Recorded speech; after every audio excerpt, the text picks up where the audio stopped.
ময়মনসিংহের ফুলবাড়িয়ায় বাজার ইজারাদার তৌসিফ ইবনে মান্নানের অনিয়ম, দুর্নীতি ও মাত্রাতিরিক্ত টোল আদায়ের প্রতিবাদে মানববন্ধন অনুষ্ঠিত হয়েছে। ফুলবাড়িয়া প্রতিনিধি মোহাম্মদ শফিকুল ইসলামের প্রতিবেদনে থাকছে বিস্তারিত। সোমবার দুপুর ১২টায় উপজেলা পরিষদের সামনে আয়োজিত ঘণ্টাব্যাপী এ মানববন্ধনে সভাপতিত্ব করেন উপজেলা পরিষদের সাবেক ভাইস চেয়ারম্যান ও ফুলবাড়িয়া কলেজের সাবেক জিএস কবির হোসেন।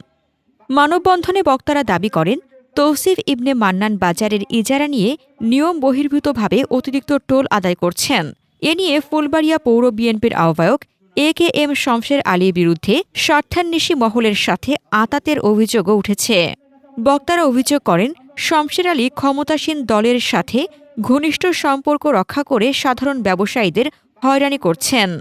বক্তব্য রাখেন মাওলানা আব্দুর রাজ্জাক, কৃষক দলের সদস্য সচিব ফখরুদ্দিন মাসুম, শ্রমিক কল্যাণ ফেডারেশনের সাধারণ সম্পাদক ইমান আলী, বৈষম্য বিরোধী আন্দোলনের খসরু, পরিবেশক সংগঠনের তানভীর প্রমুখ। সাবেক জিএস কবির হোসেন বলেন, জনগণের স্বার্থান্বেষী এ ধরনের কর্মকাণ্ড অবিলম্বে বন্ধ না হলে বৃহত্তর আন্দোলন গড়ে তোলা হবে। এদিকে মানববন্ধন শেষে উপজেলা প্রশাসনের বরাবর লিখিত অভিযোগও প্রদান করা হয়। হাসনাতুজ্জাহান হিমু, দৈনিক খোলা চোখ। আপনার স্বপ্নের যাত্রা হোক ফ্লাই ইনফিনিটির সাথে।